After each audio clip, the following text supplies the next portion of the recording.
What's up, everyone? Hanging out, listening to Timcast in real life, and chilling, melting glass. Hope you all had a good day. Thanks for stopping by.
Room only, and if you're not white, you went to the not white room. In Dearborn, Michigan, you had the digital cafes. This was during, I believe it was during COVID, and they said, everybody come hang out online and talk in a chat room, but if you're white, you go in the room only for white people, and if you're not white, you go in the room only for not white people. For instance, an example of this, Derek Bell, pioneer of critical race theory, actually argued that Brown should not have dismantled Plessy versus Ferguson. A core component of critical race theory is that schools should remain segregated. So in, I believe it was Sacramento School District, they created white racial affinity groups based on critical race theory. I think that should be allowed in schools, and if teachers are teaching critical race praxis to children, I believe it's illegal under the 1964 Civil Rights Act and should be barred from schools. Yeah.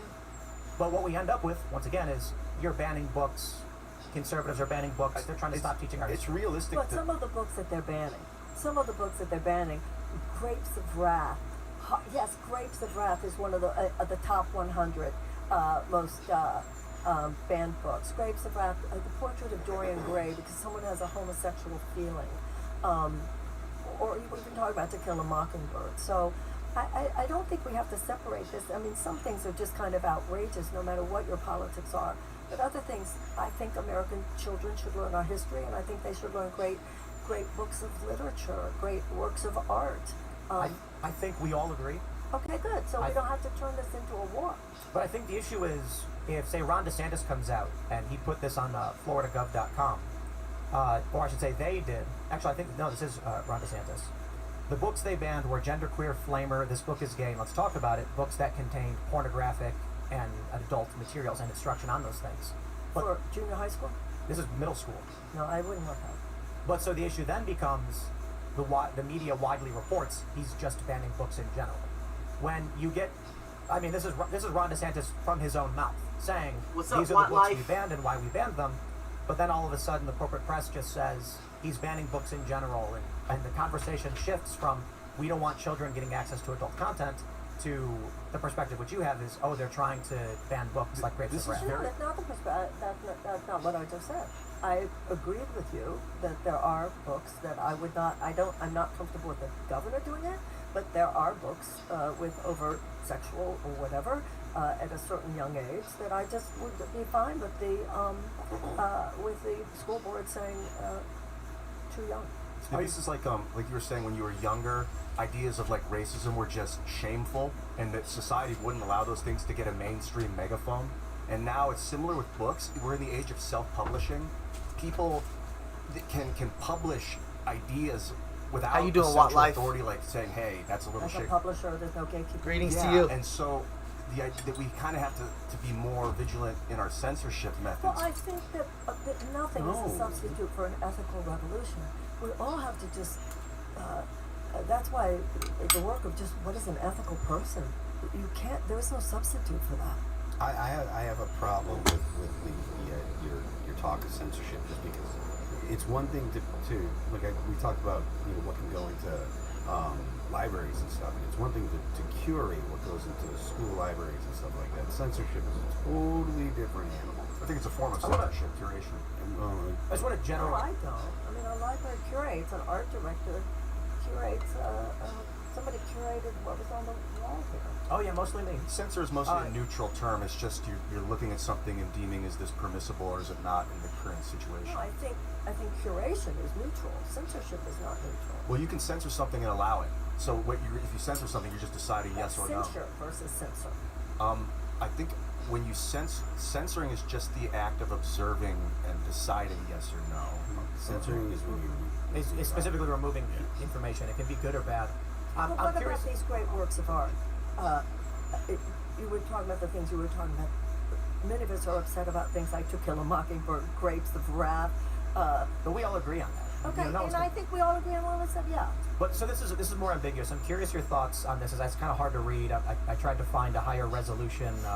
For the record, I was right. You were wrong. Censure is official rebuke or an expression an of strong accomplice disapproval. censures someone. Yeah, but a censor, C-E-N-S-O-R, is just the act of deciding yes or no. You can say yes, that's okay, but you still censored it. Or you can say no, it's not okay, and you censor Oh, it. I Or see is what it you. It's sort censorship of the opposite of what. Yeah, And sorry to interrupt. Society's taken I think this. I understand what you're saying. They become, society will try and tell you that it means saying no. It only means saying no, but it's just the act of deciding yes or no. Is to censor. Yes. But by Alright, here we go. definition, if you say no, you are censuring. You could argue that, You yeah. said it's neutral, but I don't think it's neutral. There's a reason why it's censored.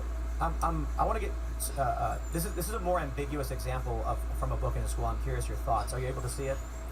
I'm trying to find a good high resolution image of it, but this is from a book called Not My Idea, particularly a page from the book about contract binding you to whiteness.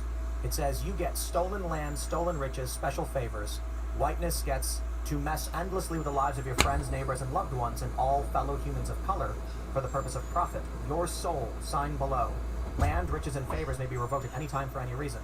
It depicts a hoofed-footed demon with fire on top of with money on fire, a devil's tail, and a hand reaching for a handshake. Oh, that's not racist. I think that's terrible. So this is critical race praxis. When they take the ideology from Derek Bell or Kimberly Crenshaw and they put it in a children's book, and this is one of the books they want removed from schools. Whiteness is a bad deal, it always was. Dude, we can see your pointy tail. This is what's in grade schools.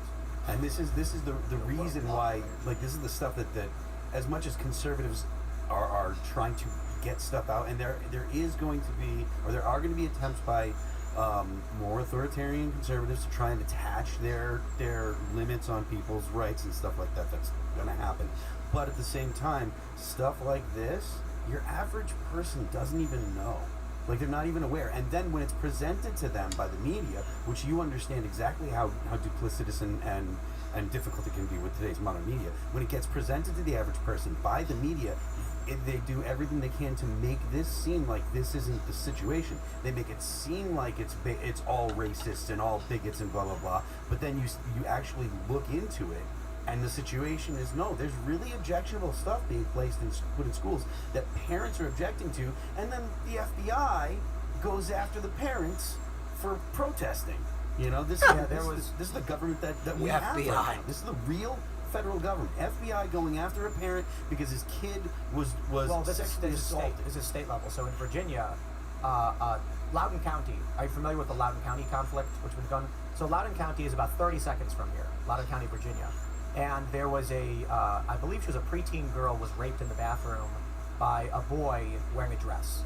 The conservatives tend to report it as a trans boy, but I don't think the boy was trans. I think the boy was like non-binary identifying or something, just wearing female clothes and using the girl's bathroom. The school covered it up. It led to a huge scandal, which was a huge component in why Northam didn't win re-election and why Youngkin did. The father got arrested when he went to the school board demanding to know why the school covered up the rape of his daughter. So these are the extreme stories that are popping up for the people who are, attuned to it. The corporate press, of course, is not talking about it. So, I think they slander people that do. Of course, like I think much of what you experience, how they lie about you, it's so widespread, it's actually hard to break through. I did just bring up this site just to show you this, not my idea, the passage I just showed you. This is a children's book where they say this about whiteness. And I do want to talk about this, and this is, I don't know, I figure I'd bring this story up and see what your thoughts are. There's a movie coming out called The American Society of Magical Negroes. It's got people very angry because in the trailer for the film, they say, actually, let me see if I can just play this, and I'll get your thoughts on it. Let's see if we have, I have to unmute this. No, we're good.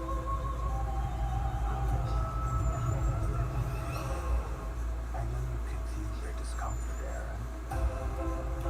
Watching you walk through a room full of white people was the most painful thing I've ever seen. Sorry. I want to take you to a job interview. There's a recruiting class starting right now, and we got to get you in. Welcome to the American Society of Magical Negroes. What? Come on. I don't really understand it. It's easier said. I don't really understand. What's the most dangerous animal on the planet? Shark. White people. What's When up, they feel Paul? uncomfortable. White people feeling uncomfortable precedes a lot of bad stuff. What's up, bro? What are you doing? That's why we fight white discomfort every day. I'll pause right there and say, show this. A meter showing white tears next to a police officer. So the premise of this film is that the most dangerous animal on the planet is white people. Oh, And gosh. a group of secret magical black people have to use magic powers to keep white people placated, otherwise the white people will turn on them and kill them. That's not racist. So this movie's got everybody pissed off. The Root wrote about it, and they're actually angry. I shouldn't say they're angry, but there's a lot of criticism from more of the left-leaning people that it depicts an interracial relationship, which is surprising. I guess not really. And then the criticism from the right is that the premise of the film is that white people are the most dangerous animal on the planet. This is what people would refer to as critical race praxis in mainstream media and film. And this is a major movie. This is like, Hollywood level production. One of the The problems. question that comes up for me is what you were saying before. Is it better that stuff be out there and that people hear it? No. Personally, I think it's Yeah. better, but at the same time, like stuff like this is hidden from the public, and until it's burst into an ugly form like this, and That book. Which The- one? Not my idea. That book with the devil telling that kid, I mean, it's all so toxic and so illiberal, and there are people and the media misrepresents all of the objections to it as coming from a place of bigotry, as coming from a place of evil and stuff, and I can understand that. it's so it's can rough. understand. this is why, when it comes to a show like ours, we have every conservative in the world emailing us asking us to come on, and not a single liberal emails us asking us to come on. We actively have to fight to get liberals to come Well, on the but show. wait a minute. Let's look at me. I'm very left wing in my political views, but I agree with most of what That's why you're sitting in this chair. saying. I mean, this to me is we're talking about a lot of things here that I don't even see as left-right issues. I agree. That But they so- turned so- into left-right issues. But And so the issue is when you have high-profile, prominent liberal or leftist commentators who know exactly what we're talking about, they will not come on this show because they would have to put themselves in a position where they're in opposition to their tribe. Do you yeah, consider? well, my own tribe is not very nice to me. But you see, that's sometimes, exactly but- it. The Yeah. people who are trying to remain within the circle of the dominant left ideology have to agree with critical race theory. And if they speak out against it, they will get canceled, they will get banned from media, they'll get lied about, they'll get smeared. So that's why I said earlier, if you could just stay away from that term. The term is such a hot Which one? potato. It's not helpful. What we're talking about here doesn't help to even talk about it in terms of critical race theory. It seems to me. But this is what critical race theory is. This is, Well, but there are those who would argue differently. but they're wrong. So This is we- critical race praxis. This is practice, but more importantly, when we have the book, we have Kimberly Crenshaw's book, Critical Race Theory, the core ideology, and it explicitly talks about what the ideology means, what it represents, what their goals are. Derek Bell, of course, famously said he thought Plessy v. Ferguson was wrong and he wants segregation in schools. So when someone comes out and says, I would argue critical race theory is something different, they are lying. Thanks for watching this clip from the Timcast IRL podcast. Hang out with us live Monday through Friday at 8 p.m. and become a member over at timcast.com for uncensored, members-only shows exclusive. Thanks for hanging out, and we'll see you all next time. It's a fact. In the new economy, average people are becoming millionaires faster and easier than ever before. But how do they do it? According Head over to thebestsongever.com and purchase our new hit, Together Again. It is a cover of Smokey Mike and the God King, that's Jeremy Boring and Michael Knowles, and with your help, we will smash our way onto the Billboard charts. One thing I did want to ask you about was your position on one of the big culture war issues in this country is, in Florida, they announced that they would be barring certain books from curriculum that contained adult materials. This resulted in big headlines like this about, this is not one. Orlando newspaper publishes spread of 673 books banned in Florida County in 2023. I was curious if you knew a lot about what was going on nationwide with the removal of certain books from school curriculum and what your thoughts were. I'm very much against book banning. I think book banning is basically fascist behavior. Some of the books that are being banned, there'll be a suggestion of homosexual feelings, so they call it pornographic and something children shouldn't read. I trust teachers and librarians, and I don't like the idea of the U.S. government or a state government telling librarians or teachers what they can teach. You don't think we should have laws on it? Like, what about a Playboy? Like, if a Playboy was in a grade school, would that be an issue? A Playboy magazine? Yeah. Yeah, as a parent, I'd have a big problem with a Playboy magazine. What if there was a book being given to middle schoolers that depicted giving blowjobs? Okay. Once again, I wouldn't want my child to read that, and I definitely would be wanting to work on. This is the book. Okay, that's school board. That's not government. Not the U.S. government, or I don't want the U.S. government, and I don't want the state governor telling me the books cannot be taught. If I were a parent, I am a parent. If my child in the 8th grade, I would definitely be going to the school. I would definitely be working with the school board, and I definitely would have a problem with that. What if the school board, if it doesn't do anything about it, then you have to appeal to the state? You're right. I don't want a governor telling colleges what classes they can teach. Why? This isn't colleges. This is Kids. Yeah. No, I don't think the governor should be telling what they can teach in the 8th grade. I would have a problem with that, but that's school board. And then you elect people to your school board. If you had a child between the ages of 10 and 12, and the teacher was providing them instruction on how to use anonymous gay sex apps, would you call the police on that teacher? I would definitely go to the principal right away. Police, I have a problem with bringing the police into that. Going to the principal, you better believe I would, and I would show up at the school board as well. The reason why I bring up these are very specific examples. This book is gay. We have this story from ABC. Parents call cops after teacher offers this book is gay to middle schoolers in Illinois. This book provides instruction on for the use of gay dating apps for anonymous sex. And these are middle schoolers. These are 10, 11, and 12-year-olds. Mm-hmm. So the parents finding out that the teacher was doing this, I mean, that's pedophilia. That's grooming behavior. That is outright egregious and illegal. When I don't even want to say conservatives, but it seems to be the case when, let's say, someone like me, I'm from Chicago, and I grew up with a Democrat family. When I find out that adults are providing children this kind of stuff, I say that's a bad thing. We shouldn't allow that. However, for some reason, I end up with, we had the woman, what was her name from the Majority Report? Emma Vigeland? Emma Vigeland came on and actually defended it's called Timcast. Be kept in middle schools. They're interviewing Marianne Williamson. She's running as a Democrat for president. When she made that statement.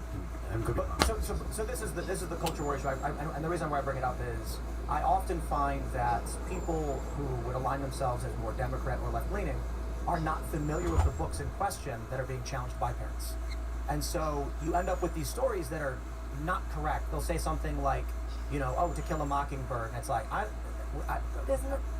not concerned at all about ideas and philosophy. I think critical race theory as a philosophy, it can be taught in schools, but as praxis, I don't think that's appropriate. So the criticism became, with Florida, it's not that they had books on critical race theory, it's that they had critical race praxis in books. Which, But what are you calling critical race practice? praxis. So, for instance, there's what was one example? We had, I forgot the woman's name. Was it Asra Nomani? Yeah. Other name? A lot of the books that they were bringing into Florida would say something like, we have the classic math problem where it says a train leaves Cincinnati traveling 50 miles an hour and a train departs Pittsburgh traveling or whatever, and at what point do they pass? But now what the books are doing, it'll say Evan is white and has been detained by police 2 times in the past year. Jamal is black and has been detained 17 times. What percentage of times have police been racist? And these are the kinds of questions that are being put in books. So this is called praxis, where the idea of the ideology is embedded in a separate subject. Parents were upset saying, hey, this is logical and not relevant to the subject of science or math. We don't want this as part of the curriculum. And so then what ended up happening is they say, okay, well, we're going to remove this from curriculum. But then, of course, the media reports it as Republicans ban books. But see, even the way we're contextualizing the conversation, I don't think is very helpful. I don't think it's a left-right issue. For instance, if you are a parent and you don't want your child in the 7th grade reading a book about blowjobs, I mean, to me, that's not a left-right issue, that the child is learning about that in school. But to me, as an American, not as a left-winger, but as an American, I do want my child to learn, for instance, about unequal application of criminal justice when it comes to race. So, if a black person is given a sentence in a courtroom in the United States, that black person is liable to have a 20% longer sentence. What I didn't like about what you said was there was a specific projection onto the police, when not every policeman is racist. That's praxis. However, the idea, though, that the white person is stopped so much less than the black person, I don't have a problem with kids learning that in high school. Yep, take care, man. Shouldn't topics like that be their own subject as opposed to mixed into other topics?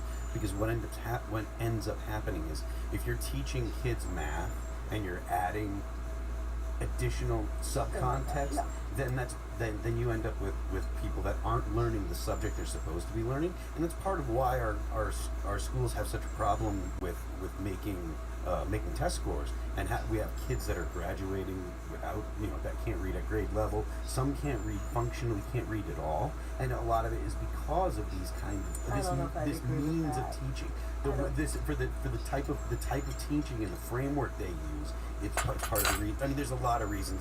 There's parents aren't making sure their kids are getting to school and stuff. Parents aren't taking care of their parental duties. There's a lot of things. Opioids. There's kids dropping out and stuff like that. Absolutely, there's a lot of reasons. But you do see the more whatever institution, whatever you're dealing with, whether it be an institution or whether it be corporations with their HR departments focusing on like DEI and stuff like that. When you have those type of departments and that kind of focus, you are taking away some of at least a portion of the resources that are supposed to go to actually teaching, and you're putting them to things that don't teach them or hinder them teaching. Because if that were its own class in, like, whether it be social studies or whatever, in civics or whatever, if the type of awareness or social justice was its own class, that's one thing. But if you're mixing it in with other things, then you're going to have a watered problem with this. Sorry, I think you're making some points that are understandable. However, what those of us on the left are arguing, that children should learn, for instance, our racial history in this country. Well, no one's arguing against that. Right. Yes, many people are arguing against that. Many people are arguing against that. And there's this hysteria about critical race theory, and they think just teaching people about the history of slavery in the United States. But that's not true. That's not critical race theory. That's not critical race theory. Do you know that there are schools? I remember I was in South Carolina, and there's a law that if any child goes to the teacher and says, that made me uncomfortable, that then the teacher cannot teach that book. Yeah, and that came from the left because of people from microaggressions and stuff like that. If you feel uncomfortable in class, it was the left-leaning people that wanted. I kind of agree with that, actually. Yeah, there was the left-leaning people were like, because it's true. true. As a child, all that has to happen in that case is that the parents tell the child tell the teacher this makes you uncomfortable. Once a child gets into high school, you start reading books about things that, I mean, part of literature, part of art, part of movies. There's some things that are going to make you uncomfortable. And if you're reading a history of the United States, some things let me. Do you agree with critical race theory? critical race theory was just something that had to, it's so misunderstood. It was something that had to do with a legal theory that people were talking about in like law school. But there are things that have to are you not familiar with the ideology of critical race theory? It has to do with the idea that many things are seen through and filtered through through the lens of race. But many things that parents have been lining up to complain about in school boards around the country just were anything that had to do with race, and calling it in this almost hysteria about critical race theory. I think there's a big difference between critical race theory and teaching children the truth about the history of the United States, which I believe, regardless of our politics, is a requirement for conscious citizenship. So outside of, perhaps there are a lot of ignorant people who aren't, they're complaining for a variety of reasons. I won't speak to them. I'm sure they exist.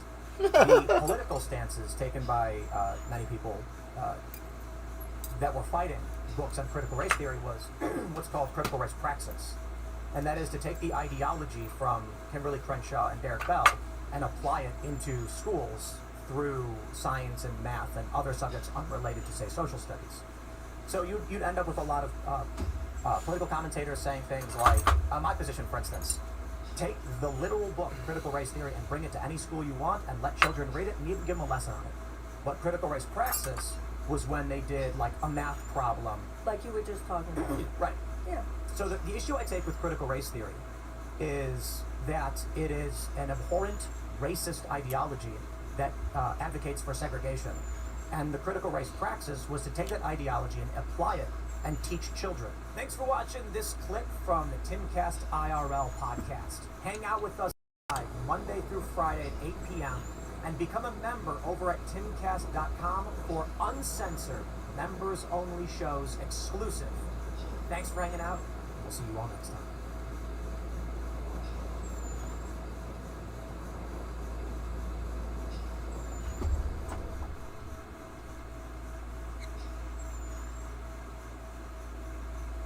The Hercules 20-volt brushless 3-speed impact drivers engineered for the toughest jobs at an amazing value.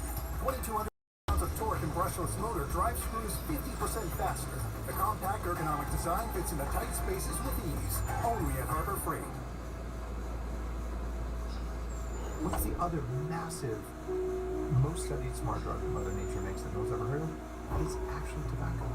Smoking is terrible for you. Everyone knows smoking is bad for you. Everyone knows it makes you smell bad, it makes you look old, and all the bad stuff, cancer, teeth falling out, whatever else. However, when people use nicotine, they type 15% faster.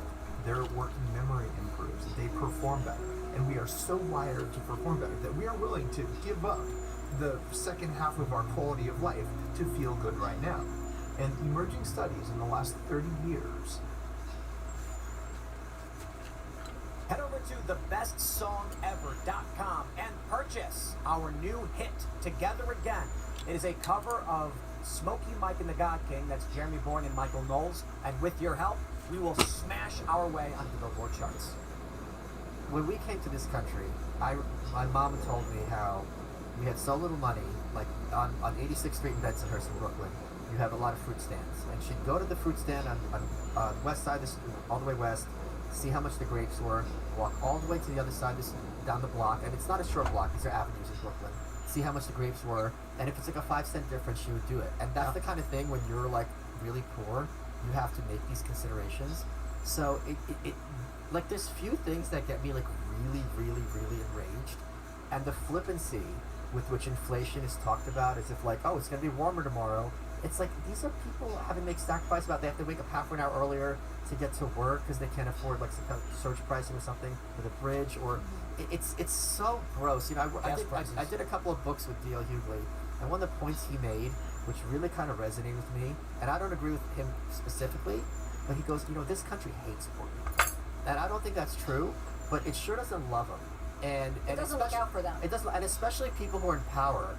You know, the lefties traditionally at their best are the bleeding hearts who are like, oh, someone's hungry, let's get them fed, let's get them clothes, let's look out for them, and like you'd laugh at that.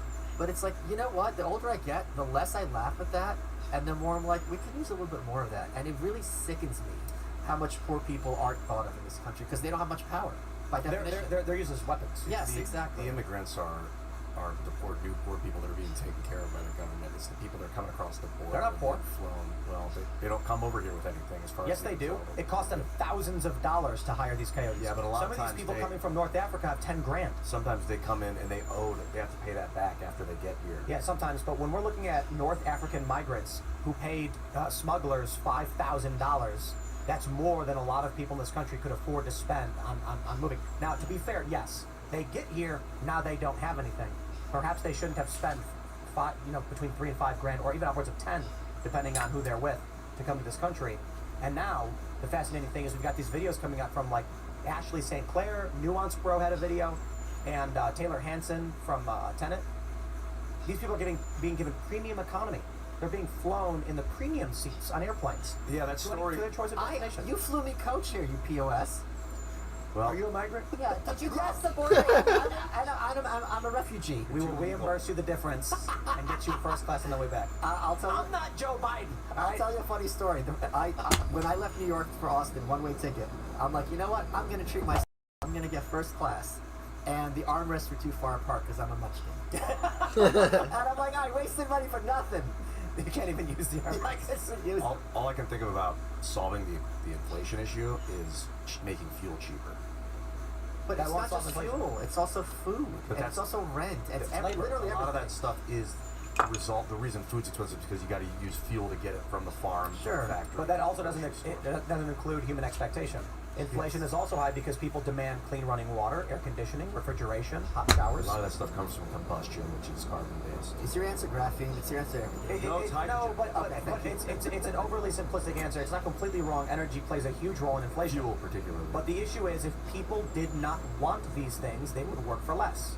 Inflation is a huge component of inflation is the demands of the people and what they're willing to work for. And there are a lot of millennials. There's a poll that came out. Millennials are broken people. Millennials said they would be happy with $500,000 a year. Every other generation, they said What a sacrifice. every other generation said 120. Yeah, of course. 120 and I'm happy. Millennials are like 500. Now, what do you think happens? You take a generation of people who want 500 grand, and you say, "Hey, we'll pay you $15 an hour to work at Starbucks." They go, "No, I want 500 grand." You're like, "Okay, well, we need to hire people, and they're demanding massive salaries because they want to be able to buy a bunch of stuff the average person doesn't want." They make this argument: poverty shouldn't exist. Abolish poverty. These other arguments, like poverty today is wealth 400 years ago. Yes. There will always be Or poverty. even 100 years ago. Seriously, because poverty is relative. Yes. So it's not so simple. Inflation is not just a component of the cost of fuel, it's demands of the population and what they're willing to work for. Inflation and the cost of goods is a component of how much energy a person will expend for 1 hour in exchange for how much energy do they get back. And everybody wants more energy back than they put out. Millennials want 5 to 10 times the energy they put out back. And so it's not so simple to just say cheaper energy solves the problem. Because when you, let's say we do have an energy revolution, energy becomes 10% cheaper. You know what happens? Who's the guy who did that formulation for the cost of gas based on the use of gas, based on the cost of gas? He basically early 1900s found that when gas is cheaper, people spend the same amount of money on gas. They just drive more. Right. When you make gas expensive, they just drive less, and the price and they spend It's a flat cost. yes. That if someone has 50 bucks left over, they're like, I'll just drive around for no I reason. wouldn't consider 10% a revolution. If you could drop the cost of fuel by like 99%. And what we end up seeing is people will just drive more. Maybe. Or they'll get Not- more. not maybe. You only have so much time in there. Or they'll just use more gas consuming vehicles like rocket Exactly. ships. This is but this is exactly what they saw. When gas got cheaper, people bought gas guzzlers because gas is cheap now. Right. It does not. So you look at this issue and you're like, a single individual can make the decision that because gas is cheaper, I'll live frugally and I'll save $10 and buy more food. Not what happens. On the macro level, people will drive more, they'll buy gas guzzlers, and the amount they spend on travel remains the same. People used to not be able to afford meat in this country, right? It used to be a big thing. Now everyone, even though the price have gone up, can afford meat. It's not just eating less meat. They just buy more. Yeah. Yeah. And they used to it, and they expect more. The cost of food gets cheaper. People don't don't save money on food now. They just eat until they're dead. I think that's why the not depopulation but degrowth. People want the human race to be expanding slower. It's like might call it conspiracy. I don't know, but that's why it's explicit. Yeah, I think that's why it is explicit because humans' unfettered will just expand and grow and consume. As will any animal. But that's not the problem. It is absolutely amazing looking at the International Space Station. I believe the cost of it was $3 billion. And all of the power of human minds all across the planet came together to develop technology and the capability to send people into space to live up there for months on end. That is human minds coming together. More people means we'll just start colonizing off the planet. We'll figure these things out. The problem is culture. And so degrowth is not the answer. They're saying, live in the pot, eat the bugs. Well, that's an argument. The solution actually is cultural change. People need to be They need to eat less food. They need to recognize food is cheap now. Don't buy 10 times of it. They need to recognize community is important. I need to eat more. Creativity, culture, and development. Amen. The Trying to gain problem weight. is, while we have a ton of really amazing people working really hard to develop technology so we can go to outer space, we have too many people who, what is Yuval Harari call them? Useless eaters. And so the solution, in my view, to the quote-unquote useless eater is, wow. Hit look the at gym. all these people that could put their potential to the advancement of human civilization that haven't been properly appropriated. And what do they say? Put them in pods, give them the bugs, and let them play video games until they no longer exist in their next Harvest their body heat for electricity. That's not a real thing, though. You can harvest piezoelectricity, like heat and friction for electricity. The energy loss from that is a matrix. The Matrix did that, and the only reason they came up with that concept is because people wouldn't understand the concept of a neural net. So, harnessing energy from the human body is Well, I ridiculously think useful. didn't the Matrix just do that because they had to have a reason why they didn't just kill all the people? No, it was the original idea in the Matrix was that first humans chose the Matrix. Oh, well, that makes more sense. Okay. Yeah, and that is canon. And that the reason the robots needed them was for a neural network to basically create a massive. Okay, that makes sense. Right, their brains are used to compute the Matrix itself. The argument that more people means more expansion doesn't track because like a deer population, if it expands too rapidly, it'll eat all the food and then it'll starve and it'll have a mass starvation. Deer don't invent spaceships though. Yes, but most humans don't either. It's a very small percentage of humans that have that kind of mind capacity. That's not true at all. Well, because the cobalt we use for our technology is not mined by rocket scientists. Well, it's mined slaves, but people that build the rockets with someone So else. we don't like the conditions in the cobalt mines, but we're not going to send Einstein to a cobalt mine. What we should have is a Forrest Gump person who can't build a rocket, but dude can run really, really fast. You can run fast? Sure. Undoubtedly, yes. There is a role for everyone on God's green earth. The problem is... Oh, no. I completely disagree. You don't think so? No, most people are as irrelevant as a butterfly, and they have as much impact on and the they can't break rocks for us? Sure, but we are at a point where ChatGPT is a better conversationalist than the average human being. But I don't care about conversation. I care about who's going to pick up the cobalt for our smartphones. I think much of these things, like cobalt, can be done by robots or machines. I do not believe that's correct right now. Perhaps in the future. Sure. I don't think it's far in the future. It's just not economically feasible. Fair point. Perhaps the big concern of the Bill Gates types is that once we come to a point where trivial and menial labor is done by machines, you will only require higher thinking human beings. In which case, the quote-unquote useless eaters become a very serious liability. We're at a point where I would much rather, and most other people would rather interact with the touchscreen than with a cashier at a fast food place, because the odds of me getting my order correct are much higher, and it's going to be more faster, more efficient. That's a problem. I agree, disagree. I think you are correct. It will likely be higher, but I also think the issue is not just the cashier, but the guy making the food. Correct. So, but that's until we eliminate that role. But that's also happened now. Yes, they have fully automated McDonald's. I think it's McDonald's. It could be wrong, but there was a video I saw where you go to a kiosk and order, and then behind the counter, you actually watch the robot arm grab the burger, put it on the grill, take it out, flips, bun, and the thing drops all the ingredients, folds Isn't there it, like a slides fully it out. automated Taco Bell and somewhere in the Midwest? It's like a drive-through completely. There are no humans who work there. And so I think, I'm pretty sure, it may have been Yuval Noah Harari who said this, or someone else, but the idea that they have is, when the next industrial revolution happens, to avoid a Luddite riot, what you have to do is, before the revolution, placate the masses by stimulating dopamine, put them in a situation where they can play video games all day, and get free food. They will eventually just die off, and then you won't have to worry about violence. So what's interesting is you have that book right there, which I just interviewed Alex Jones about, The Great Reset, and his entire book is about quotes from these guys, right? Where they're not just, it's not like horror porn. They're advocating for Brave New World.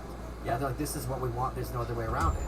And I don't think that. I think this is actually a real concern, because what if you are a millennial, low IQ, low ambition, a sense of entitlement? What am I gonna? What am I? I'm gonna be making. I'm gonna be breaking cobalt in the mines. No, I'm not. So, what do you do with that where's person? the problem? What do you do with that person? You give them a video game. Sure, that's exactly. That's the point. And so, where's the problem then? Are any of us upset that entitled woke millennials will go lock themselves in a pod eating bugs and playing the Matrix? At a certain point, if they're all on welfare, it's going to become costly, and someone's going to be like, why are we paying for all these people in their pods for video games? So that's where the problem comes in. So they don't run around burning everything down because they don't want to break rocks. Sure, but the point is then they start reproducing, they start voting, all sorts of other things start happening. Which is why they're also sterilizing themselves and aborting their children. Sure, but I don't think they're sterilizing themselves means thinking ahead. So a lot of them are not going to be thinking ahead because they're going to be operating on the pleasure principle. Have you seen there's an article that was being shared. It said, study finds single women are in their 40, or was like women are happier when they're single and childless. I think that's what it was, and it showed a clip from the show Girls, and then my response was, yeah, until they're 35. Right, yeah. But for real. And so what's happening is you have this corporate press apparatus telling these young women not to have families, and they buy into it. But the thing is, this isn't even some hypothetical sci-fi thing. This is literally like 2019. Right, exactly. It's already been happening. Alex Jones described it as, they tell you they are setting bear traps, and if you are too stupid to avoid them, it's your own fault. I don't think it's too stupid, it's too trusting, and we're taught since we're kids to trust these people, so it's very hard to be like, holy crap, I've been lied to since kindergarten. Thanks for watching this clip from the Timcast IRL podcast. Hang out with us live Monday through Friday at 8 p.m. and become a member over at timcast.com for uncensored, members-only shows exclusive. Thanks for hanging out. Hey, Dr. Drew, my wife Susan here. We want to show you something. You've probably seen this guy all over your feed claiming that cutting carbs isn't necessary for weight. Head over to thebestsongever.com and purchase our new hit, Together Again. It is a cover of Smokey Mike and the God King. That's Jeremy Boring and Michael Knowles. And with your help, we will smash our way onto the Billboard charts. We have this map we've talked about a couple times now. This is the A24 Civil War movie map showing their vision of a fictional civil war. Now, Michael, you just said you think there's a way to have a peaceful national divorce. Yes. And I have my own map. Can I disagree with you? Okay. You can DM me it. I'll do that right now. Send it, DM me. I disagree. I don't believe it's possible to have a peaceful civil divorce. A peaceful national divorce. It happened. Okay, the thing about the term peaceful, and I hear what you're saying. I'm not saying literally no violence, but I'm saying it could be the kind of thing that's resolved quite quickly. Because a lot of times, just like with nature, right? Let's use another example. You have like a big animal, like a tarsier, it's like a proto-simian, I saw a video, and it's trying to eat a praying mantis, which is like 1/100 of its size, and that mantis just strikes for its eyes, and then the tarsier is like, oh crap, this is a problem. So a lot of times if there's enough of pushback, people go to the negotiating table. That's all. Did you send it? No, I'm sending it right now. So, I suppose where I don't think what you're saying in any way conflicts with what my view would be. Sure, you could have a dissolution of the United States rapidly and very quickly.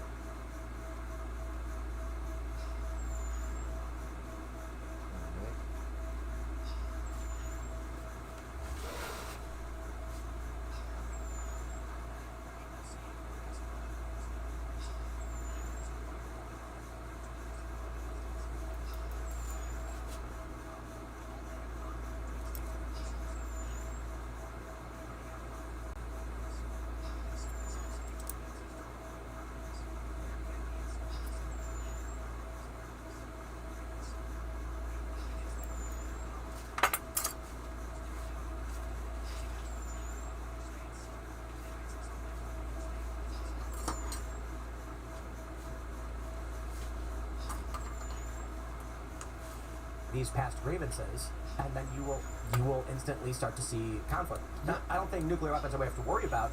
I think it'll be absolutely insane considering the distribution of resources in the United States.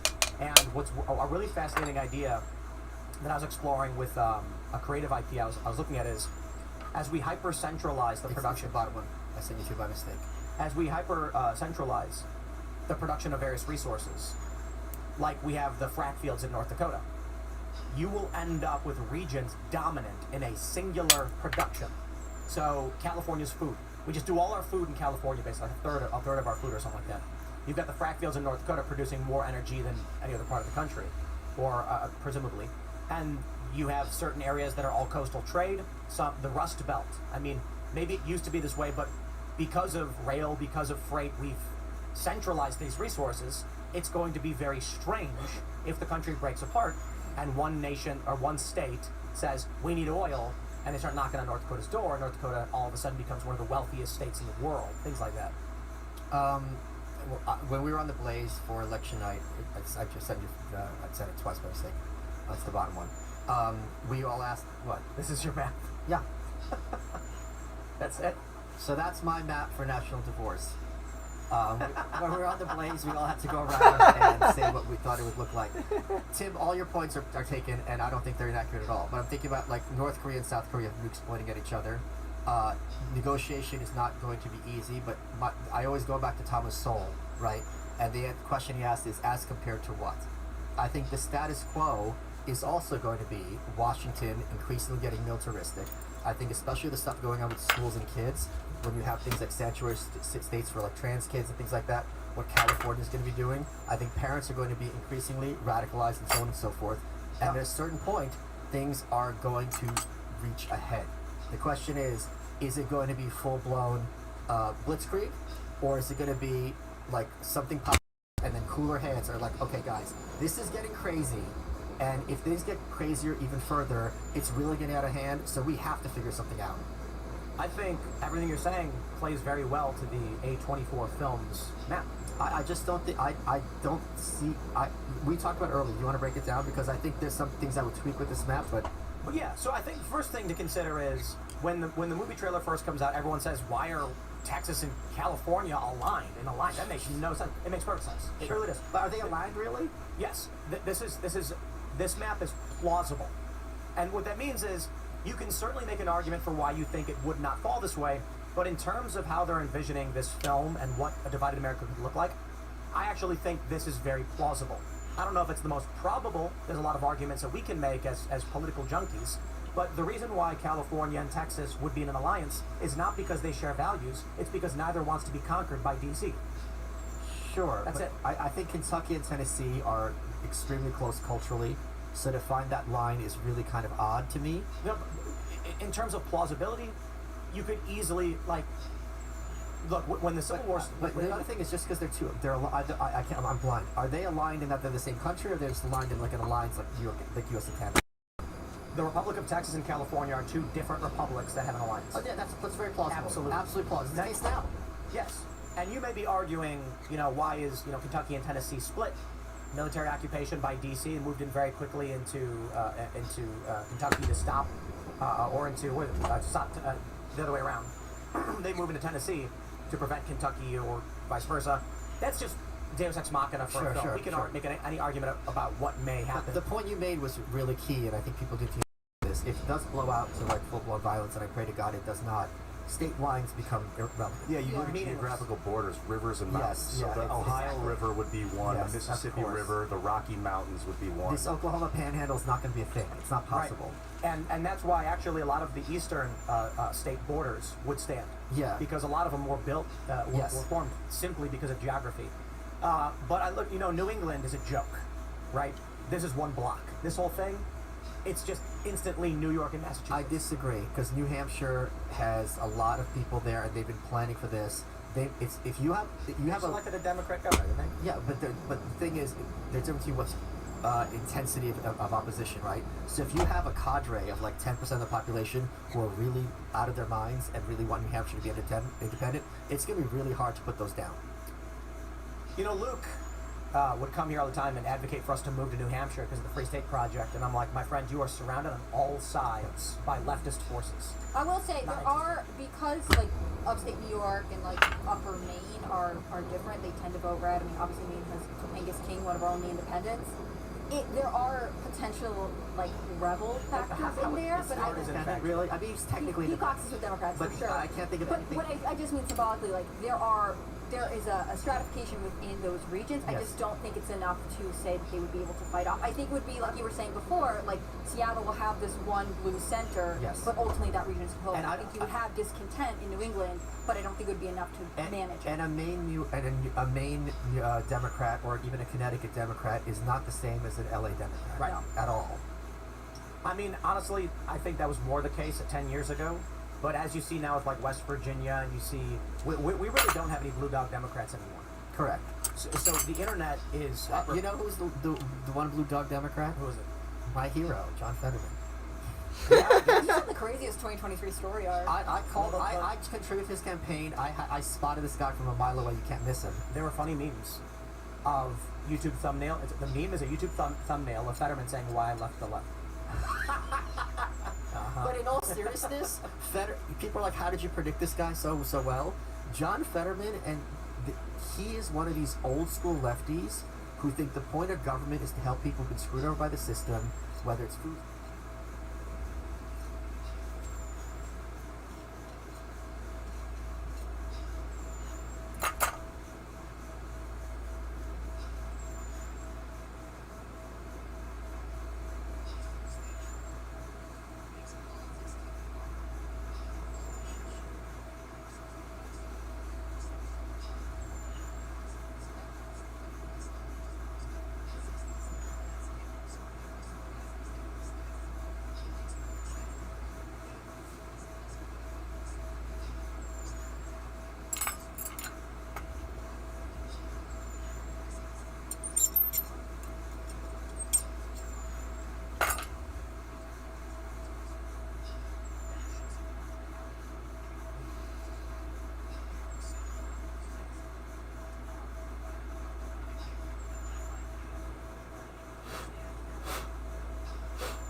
And so long as there is a weaponized law enforcement or militaristic faction that controls trade routes, those people will be subservient and loyal to whatever the dominant violent faction is. There's two questions that I would have to break out. One is, and everyone says they have the answer, and they don't. Because you could say one thing theoretically, with S hit a fan, it's a very different situation.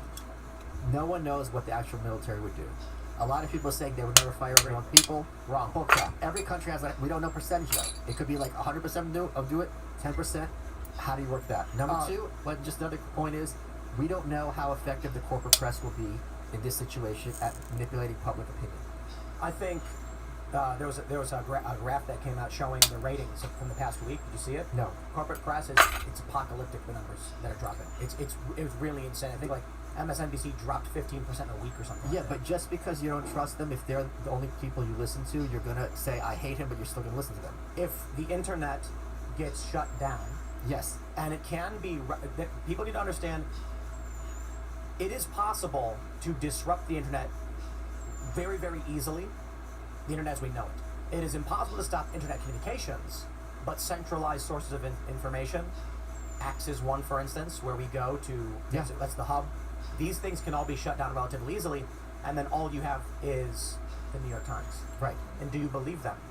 And that's what you will, that's it. But I will say, absolutely, the militaries, any branch, would shoot American citizens.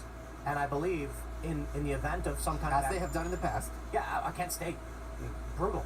And I'm not arguing it was right or wrong. You can argue, but they were throwing rocks. I'm like, they shot Americans. So it happened. Like, they opened fire, and the guy got four dead. As if there would, in this situation, be plenty of false flags. Oh, absolutely, absolutely. And I want to drive this point home. The most dangerous thing, I think, our country faces is not the Clintons. It's not the Democrats. It's not the neo-libs. It's not the neocons. It's not Trump. It's not Trump. Certainly not Trump. Trump's one of the more positive forces, in my opinion. It is one simple thing, the biggest threat this country faces. It is the men and women of law enforcement, our armed and the armed forces, hold the ethos. I should just do my job. The most dangerous thing imaginable. Okay, I've just done my job, so I should probably leave. Because that's the song I've been singing. I know. I'm not saying you don't know, but I'm just saying it's just delightful for me to hear someone who is much more mainstream in his views and more moderate than I to see very clearly this is what it comes You're down. going mainstream, but I mean, you're not a in between the fringe far right Michael Malice's and the corporate press media. Sure. We talked about this with Owen Schroyer. He said when he talk about a martyr. When he went to prison, there were prison guards saying, "Hey, I'm familiar with your work. I'm actually a fan, but I'm just doing my job, man." I would have looked him in the eye and say, "You are the evil I'm fighting against." Yes. If these prison guards went to their bosses and said, "I am putting a hand on Owen Schroyer, and I'm not going to have any party to what you're doing to him. You find somebody else." And if they said, "I will fire you," my response would be, "My paycheck is not worth my soul."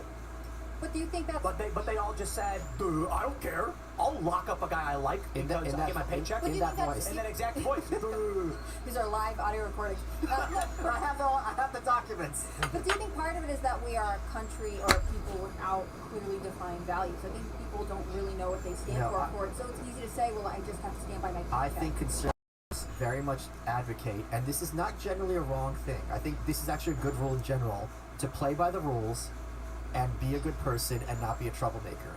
But they apply that literally like 100% of the time. And sometimes they want to make trouble because otherwise you're already. I just want to point out real quick, when you search Google for U.S. Civil War, the 4th story is Trump barred from Colorado primary ballot for role in U.S. Capitol attack.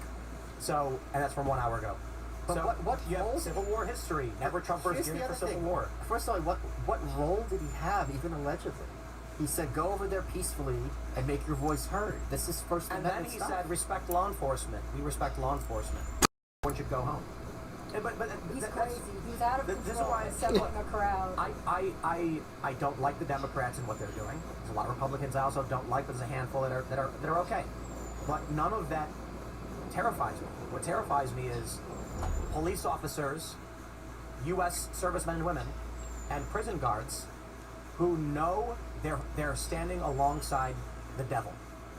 And you can call that figurative or literal. If you are someone of faith, you can view it as literal. We can call it as literal. You can view it as spiritual or as a... I'm saying quite literally, when I heard that from Owen Schroyer, these prison guards may as well have been the demons fighting alongside Satan himself. They know what they're doing is wrong. They know they're on the side of evil, and they don't care. And here's the other thing. It'd be one thing, they got a family to feed. If they tried looking for other jobs, nothing came up, and it's like, look, if my kids starve, then that's fine. But they haven't tried looking for other jobs. And the other thing is, I've modulated my views on the police a little bit, because I've spent way too much time watching police body cam footage on YouTube. And apparently now snuff films are a thing. You just go on YouTube and watch people get murdered. Their channel's dedicated to nothing but. Yeah. And a lot of times you respect the police a lot more because they're dealing with an absolute maniac who's just complete, and they have to be like, sir or ma'am, and it's just like, I feel like this is your job, I feel for you. But then there's videos of some mentally disabled guy having a problem at Target with the self-checkout, and they're just manhandling him, and the guy's like, in this voice, being like, I didn't do anything, and I'm like, if you're putting your hands on someone who is mentally disabled or elderly or a child, because they're having a problem with the cashier, why did Target call this begin with? Okay, that's a separate question. And you can look at yourself in the mirror, you're a demon. I mean, this is why the country's falling apart.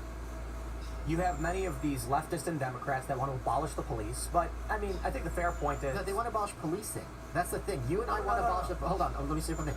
We want to abolish the police in that we don't want the government monopoly, but they don't want people to be put in jail. I actually disagree. My point I was going to make is they will actually say whatever they need to say. Oh, sure, that's fair. Absolutely. Right. Yes. Yeah, they'll say today, these police are evil, then when the cops come and mercilessly beat you, they'll laugh while it happens. Yeah, oh yeah.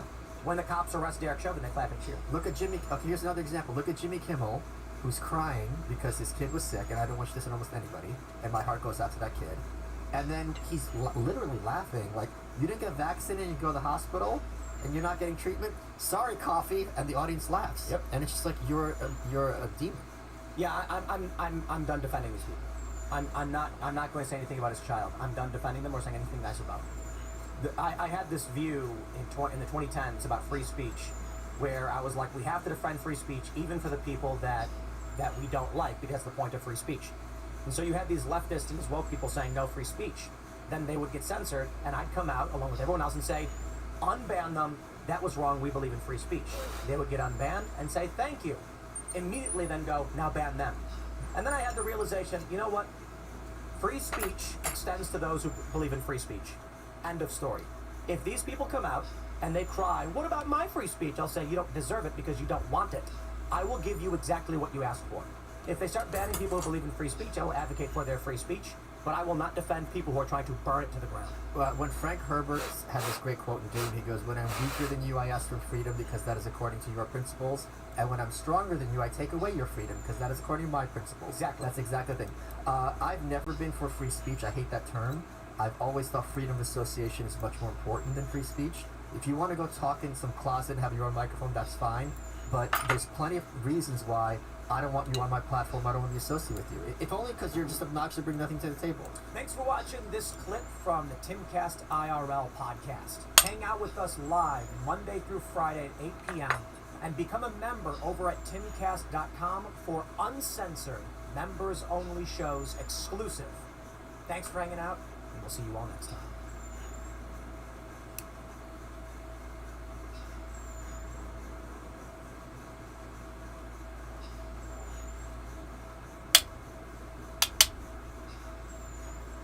It's a fact. In the new economy, average people are becoming millionaires faster and easier than ever before. But how do they do it? According to the news, the whole world's falling apart. Well, that's the million-dollar question. Now, if you're not interested in the million-dollar answer, go ahead and skip to the end of this video, and I'm sorry for wasting your time.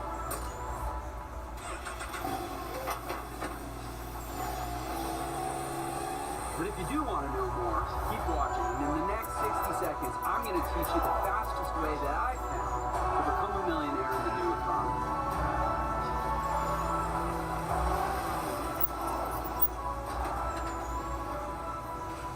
Hi, my name is Jeff Lerner, and I did not become a millionaire the traditional way. I didn't work 40 years for the man, didn't invent anything, definitely didn't inherit a trust fund or win the lottery, but I did take a massive shortcut. Since then, I've generated over $50 million in my online businesses, been on the Inc. 5000 twice, won a bunch of other awards, and most importantly, I've helped tens of thousands of other people take their own shortcut. Now, for the first time ever, I'm sharing everything that I've done to achieve these massive results in a simple book. And I'm not going to do this forever, but for right now, it is 100% free. No catch, no shipping costs, and no credit card required. I'll send this right to your email and you can download it instantly. So click the link in this video right now, go to my website and enter your email to download a copy of the book. You can be reading it in the next 5 minutes, and I promise it's going to be the most powerful book that you've ever read on the subject of how average, ordinary people are becoming millionaires fast in the new economy. Now, did you know that every day in America there are over 1,700 new millionaires created? And it's more than double that across the globe. People are becoming millionaires faster and easier than ever before. But how do they do it? And more importantly, how can an average person do it too? And that's exactly what you're going to learn about in this book. So with that said, click the link or the button somewhere around this video, enter your email address, and I'll send you an email with your free copy right away.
Yeah, what's up, Bladeworks?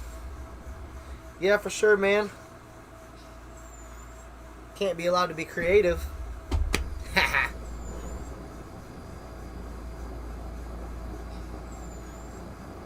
Government policy.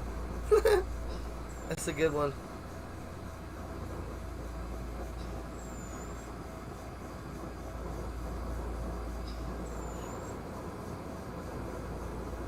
What kind of blades do you make?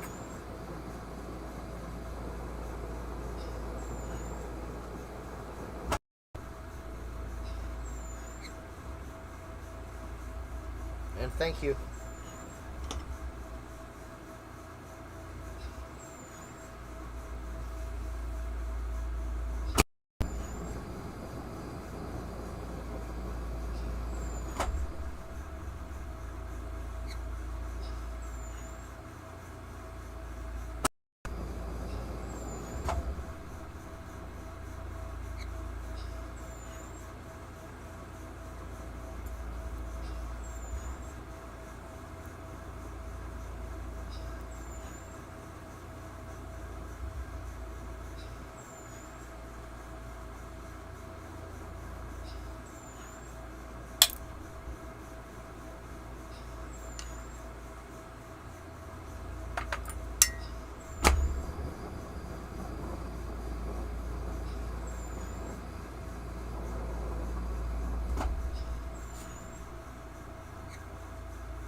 Cool, man.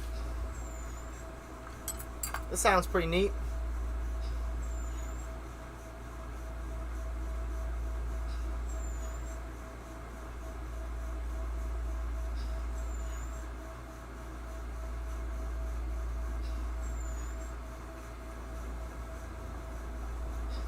Yeah, it makes sense for you to have them, to have you fix them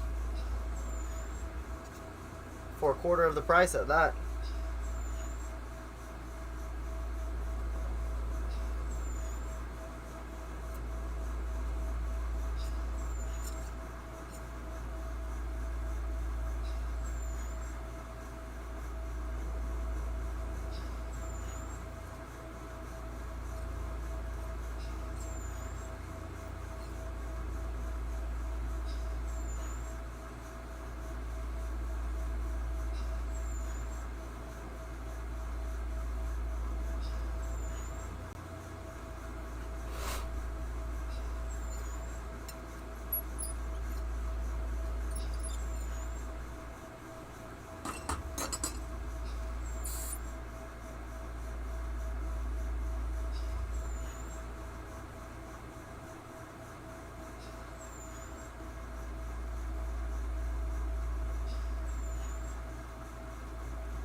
Heck yeah, man.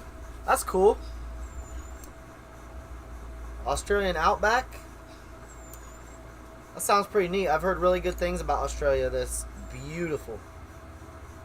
I just got my passport, so maybe I'll be able to travel there someday.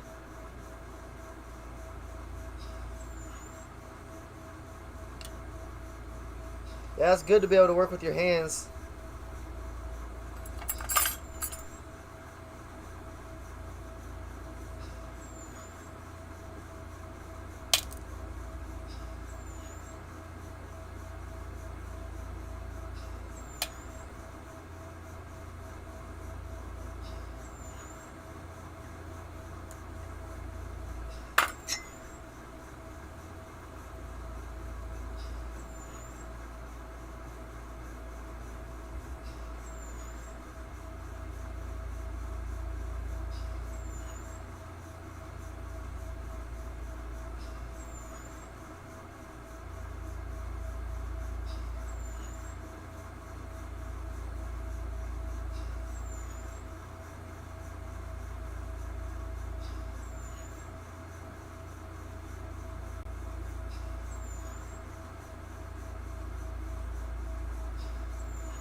Nice.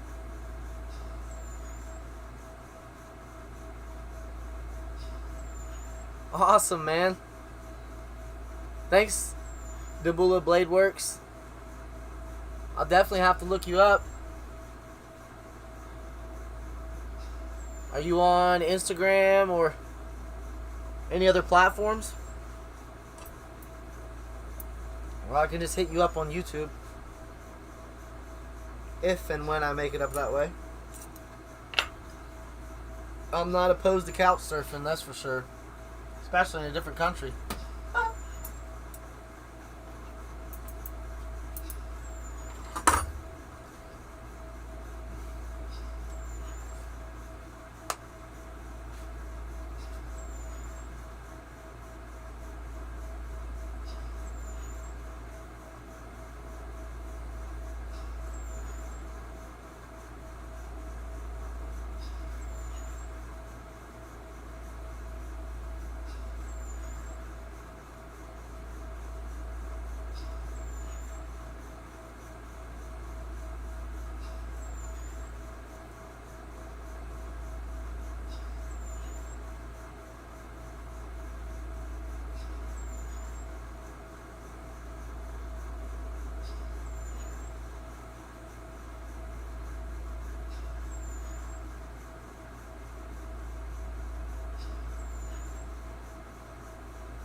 What's up, Endeavor to Persevere?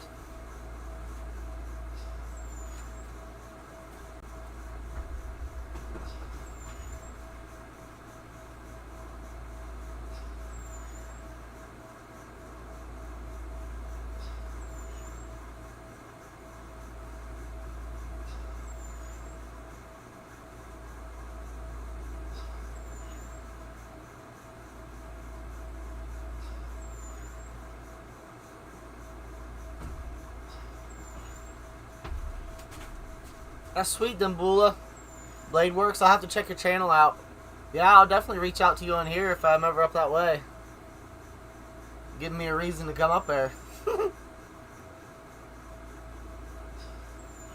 And that's cool about the gardening. Shout out to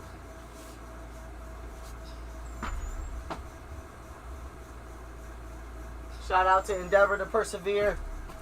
It's been a while, man. How you been?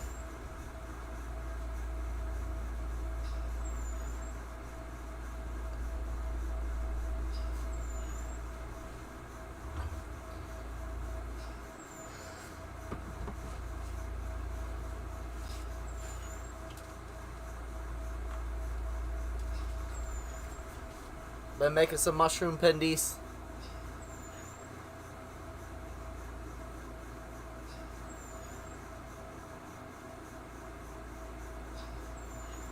That's good to hear, man.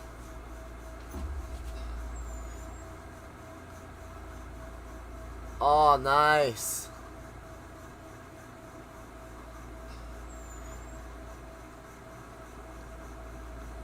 I bet that's wild living in the desert.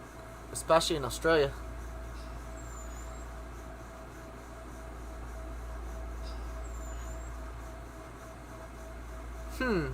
Josie Wales, Chief. Huh.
With a British twist. And then they declared war. Wow.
Oh, devour and devour.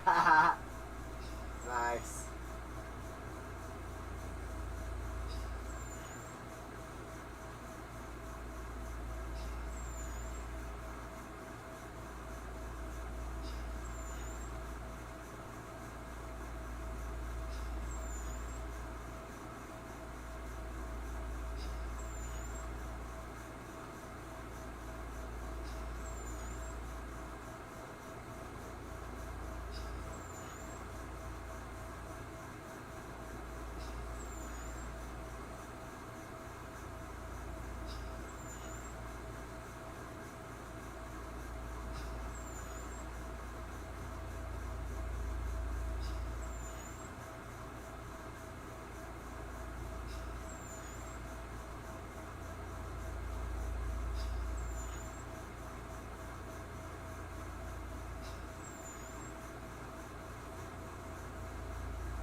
Captain Cook's ship.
Cool, cool.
Yeah, thanks, man.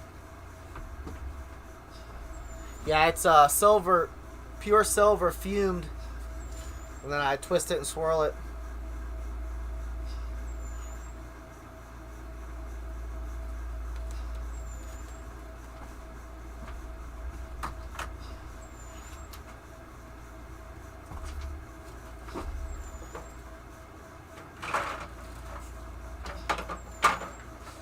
You probably like these marbles.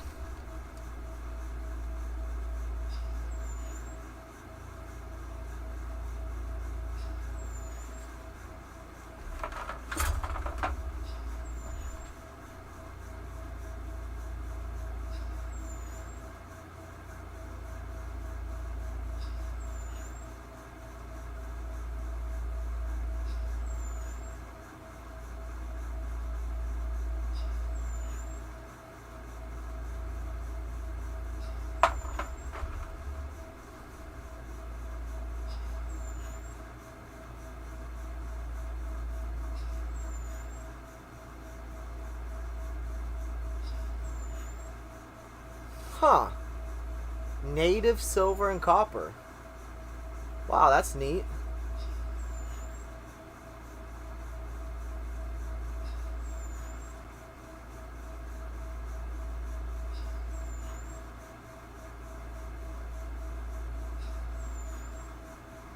Trying to get the camera to focus.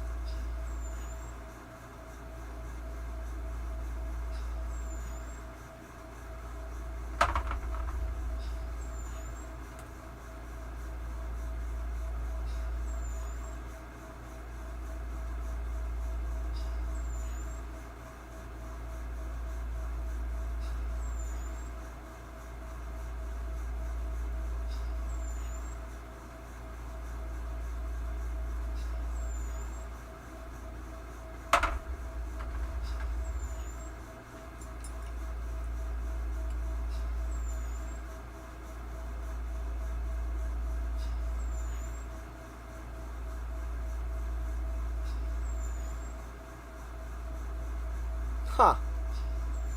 Well, that's neat.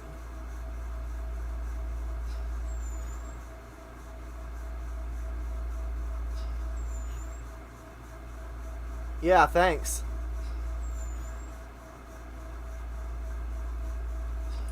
Yeah, my dad was super pumped when I started making marbles.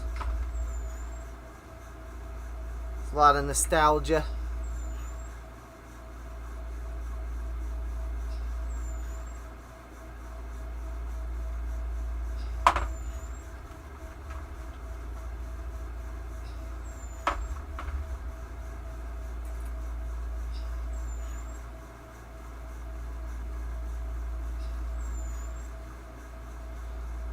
I'm gonna start making some more marbles.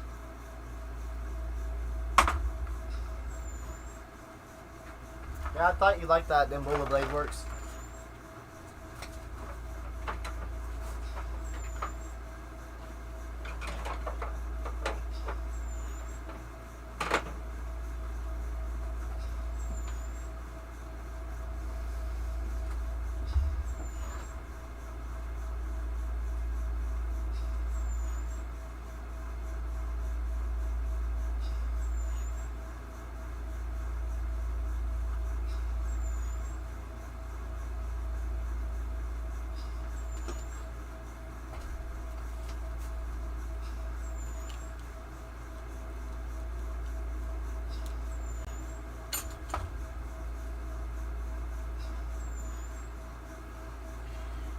Well, I think that's just about going to wrap it up for me tonight.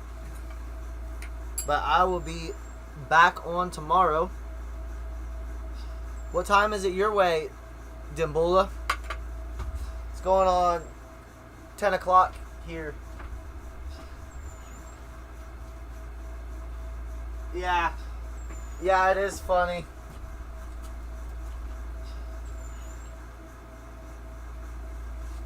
And some of those cat eye marvels are even basically collectible.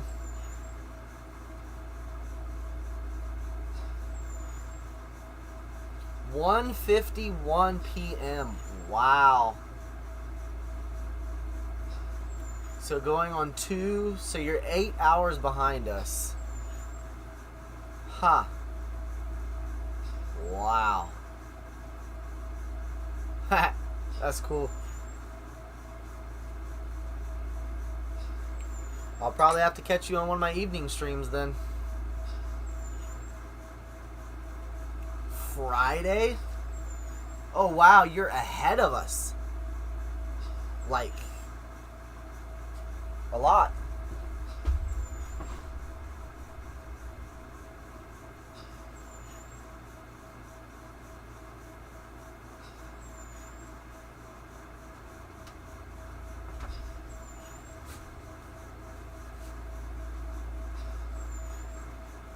Like what, 16 hours? See, 12 hours would be 10. 16 hours, yeah. Wow, man. You're from the future. How's tomorrow look? Is it promising? Please, give us some good news.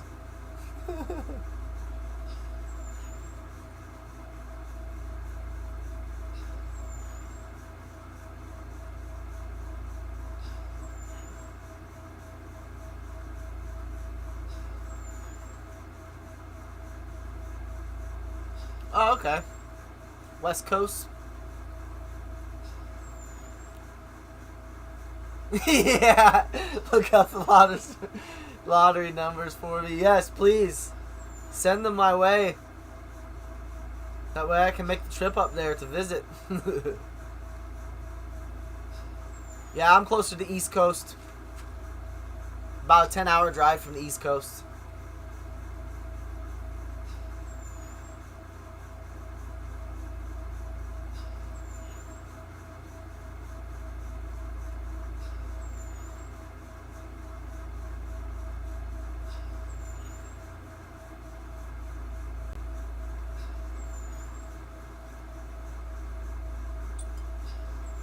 West Coast. It's, I think, about a 30-hour drive or so. Oh, nice. Cool, man. I'm glad we linked up. That trucker convoy was pretty legit. I was there for 3 weeks. It was wild for sure.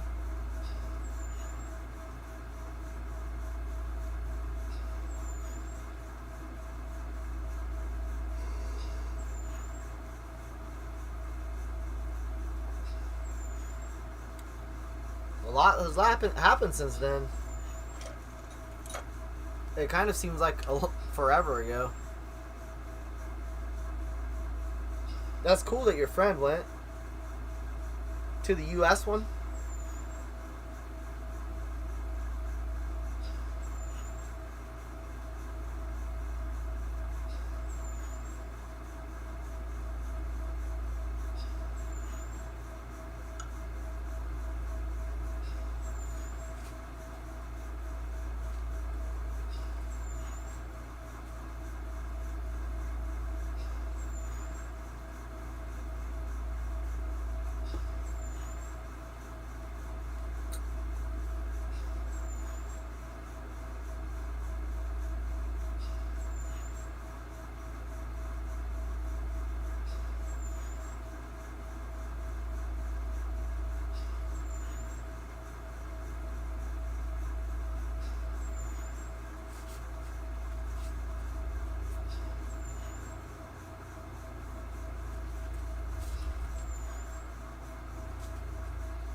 Oh, okay, so he had a truck.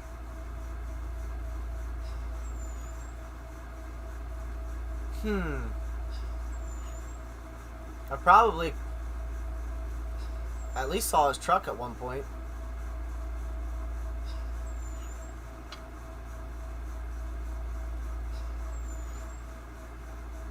Went from Missouri. Nice. I jumped on in Ohio.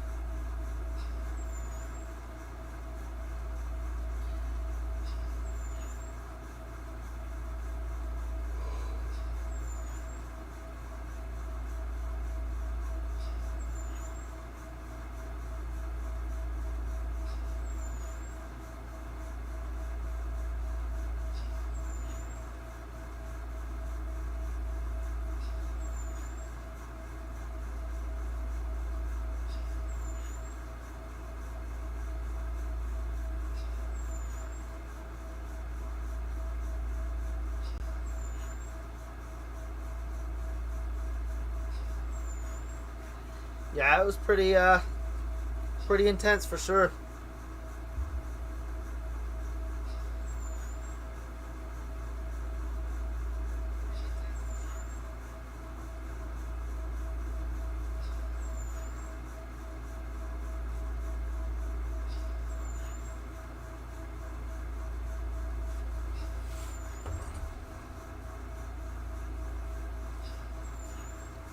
Yeah, for sure, man. It's definitely time to take a stand.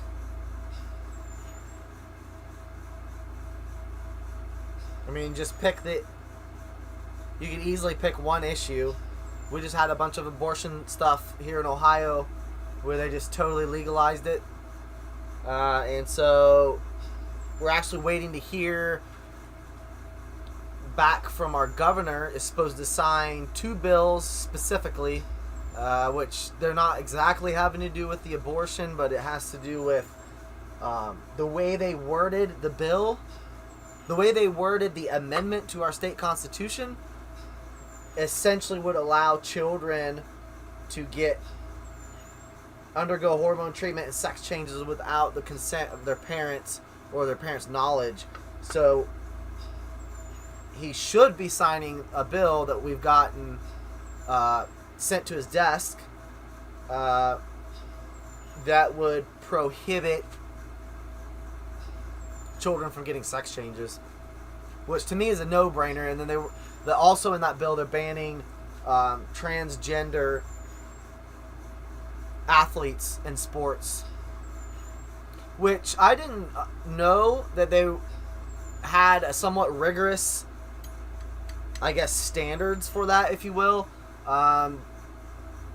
Like, I suppose if you're a female turning into a male, you have to get they have to test your testosterone levels. They test, I think it said, your muscle mass.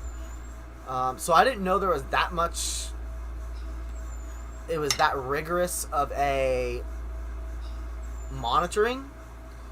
But still, I don't know. I mean, I suppose if you're limiting the amount of testosterone that the woman is taking, but regardless, they sent it to his desk to just straight ban it. So, it is what it is at this point. You know, they didn't hold back when they amended our state constitution to allow abortion through all 9 months of pregnancy and put no restrictions on it. So, it's really past the point of even debate, I think.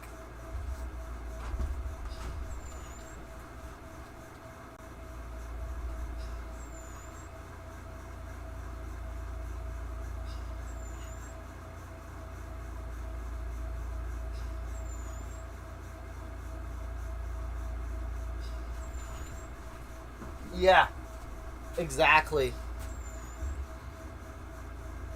You know, it's pretty wild, but it definitely is the degradation of our country. And basically, there's either going to be a revival and people will turn back to God, or yes, I believe God would. Why would he not just utterly destroy us for what we've done? Why would he not, if we are unrepentant? So hopefully there can be a revival and people can wake up. Yeah, exactly. And what's the point of creating division between us all? Usually it's mostly a power grab from all of these people. And they don't even protect the innocent. I know, right?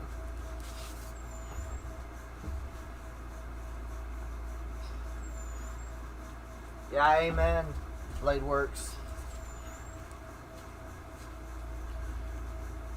Yeah.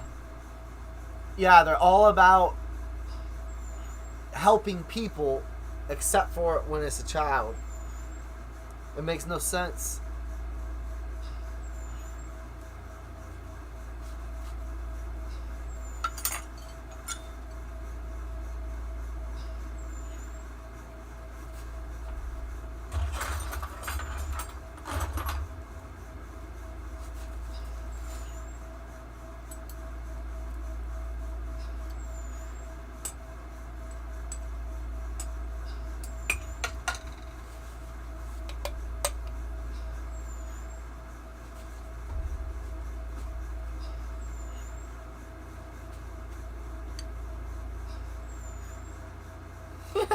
Baphomet must be fed, eh? Yeah, or the feds are Baphomet. Vice versa, I suppose.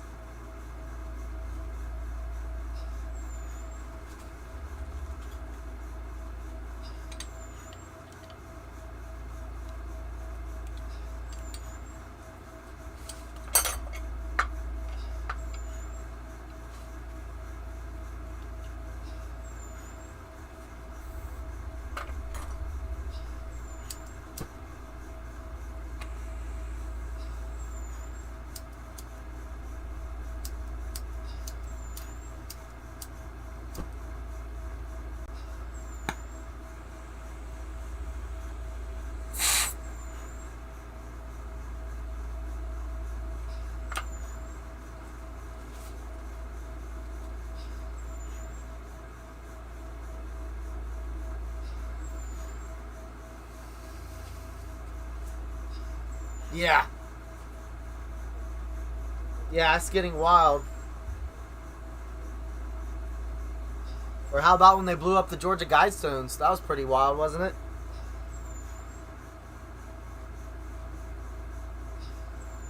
Literally said to get down to a population of 500,000. Somebody blew it up.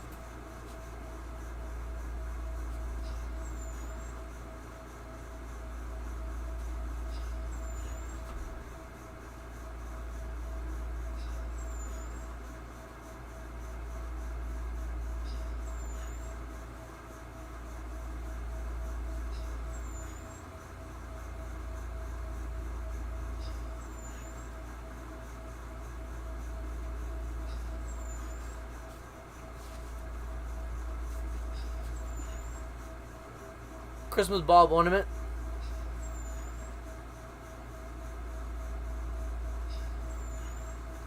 Yeah, I know. That was like some of the speculation. Like, is this a good thing that the Georgia Guidestones have been blown up? It's with a lot of these things. Yeah, it told us their plans for sure. And that's the funny thing about the Stockholm Syndrome people have. When you tell them, no, literally, look, it's for depopulation. They etched it into the Georgia Guidestones to get to a population of 500,000. And yeah, like you said, now they could just say it never existed when obviously it did, because it was right there, which we definitely have the documentation of it, so there's no denying it. It's just all part of the Stockholm Syndrome.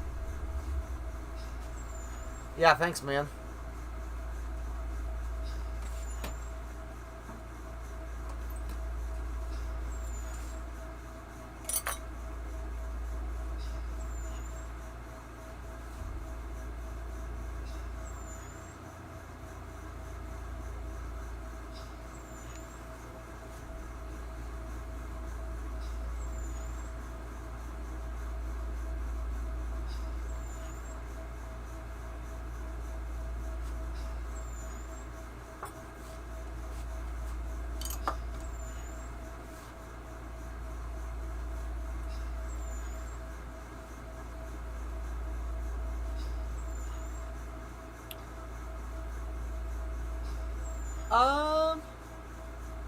We could work something out.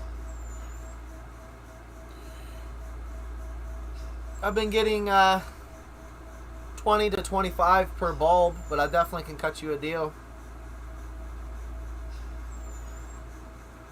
I'll trying to think how to correspond with you other than through the chat, which chat's fine. But yeah, I could definitely cut you a deal. I'd have to check on the shipping rates as well.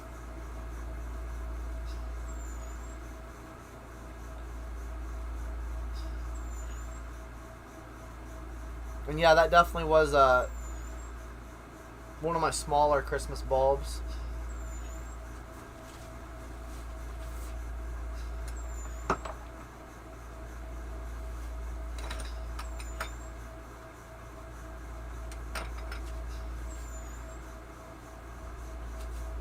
It's closer to normal size.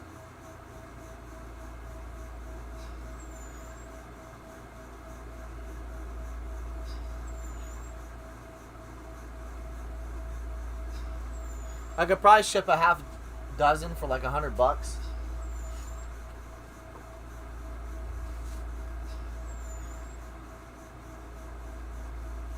I don't see why not. Okay, cool.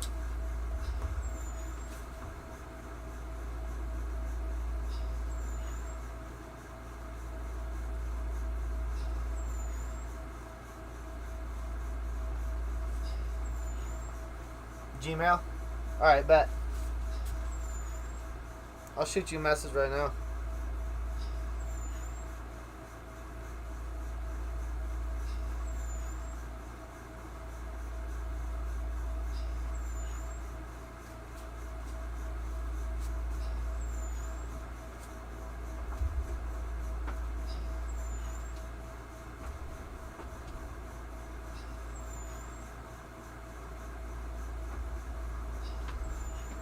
Okay, Dimbula, yeah, I'll look into it and I'll let you know. I've got your contact information now. What's up, Cherie? I'm doing good. Day went well. Taught a few classes at the YMCA. Blew some glass. Skipped the workout. I've been taking some time off. Had lunch with the family. How was your day, Cherie?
Alright, I sent you a message.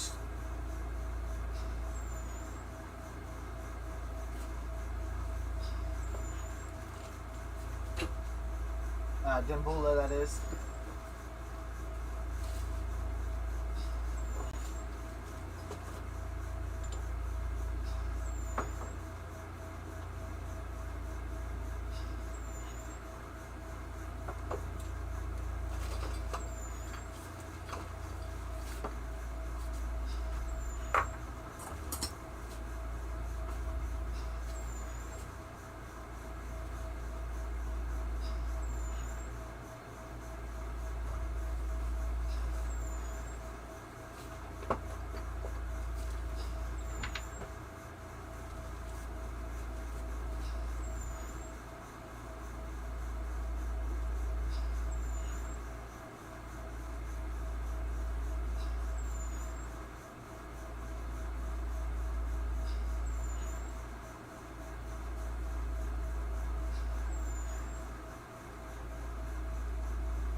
Hey Cherie, I'm looking at your Instagram now. I see some of your work. Oh, I see the glass beads now. That is cool.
I sent you a message, Cherie, about that order we were talking about.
Cool.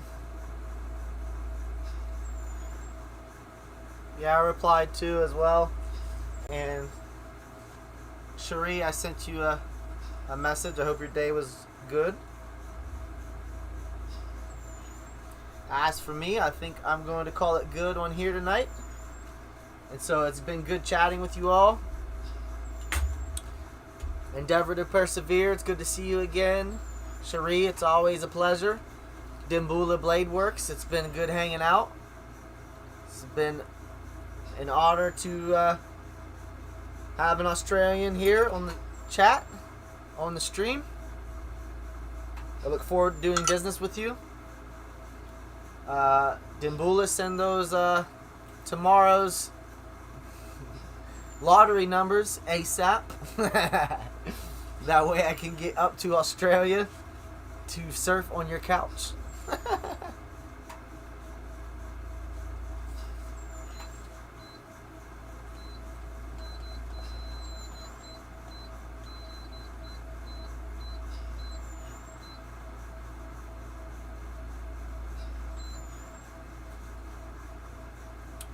But other than that, I hope you all have a good night. And as for you Aussies, have a good day. Seeing that you're in tomorrow. So, thank you all for hanging out. Yeah, thanks, man. I'm glad we got to catch up. I look forward to speaking with you soon. Thanks, man. God bless you as well.